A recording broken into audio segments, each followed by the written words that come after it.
বিশ্বযুদ্ধ এ সম্পর্কে মোহাম্মদ কাসিম স্বপ্নে দেখেন 2017 সালের 3 মার্চ।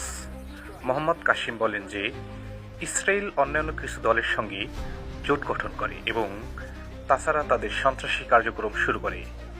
আমেরিকা সম্পূর্ণভাবে ইসরায়েলকে সমর্থন করে এবং তাদের বুদ্ধিমত্তা ব্যবহার করে।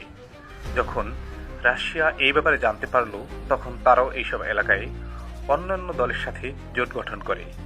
তারপর হঠাৎ করে আমেরিকা প্রকাশ্যে লাফ দিয়ে মধ্যপ্রাচ্যে আসে এবং ইসরায়েল এবং অন্যান্য দলের সাথে সাক্ষাৎ করে এবং রাশিয়ার দলের সাথে যুদ্ধ শুরু করে।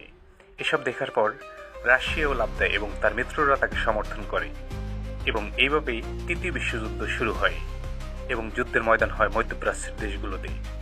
যার কারণেই মধ্যপ্রাচ্যের দেশগুলোতে খারাপ ধ্বংস শুরু হয়। এই যুদ্ধ বাড়তে থাকে। আমেরিকা, রাশিয়া এবং তাদের মিত্রদের এই যুদ্ধের কারণেই বৃহৎ পরিমাণ মুসলমানরা মরতে শুরু করে এবং এই যুদ্ধ এত বেশি আতঙ্কজনক এবং ভয়ঙ্কর হয়ে ওঠে যে কেউ তাদের জন্য কিছুই করেনি। এই যুদ্ধ ধীরে ধীরে মিশর, সুদান, সৌদি আরব, কুয়েত, দুবাই, মধ্যপ্রাচ্য এবং আরব দেশগুলোতে ছড়িয়ে পড়ে। আমেরিকা, রাশিয়া এবং ইসরায়েলের মিত্ররা তা আরও বাড়িয়ে চলছে। কিছু মুসলিম দেশ আমেরিকা এবং রাশিয়ার সঙ্গে মিত্র হয়ে ওঠে। উভয় পরাশক্তি জমির অধিকাংশ নিতে চেয়েছিল এবং ইতিমধ্যে যারা এই ক্ষেত্রগুলোতে ছিল তারাও দাঁড়িয়ে যায় এবং একে অন্যের বিরুদ্ধে যুদ্ধ শুরু করে।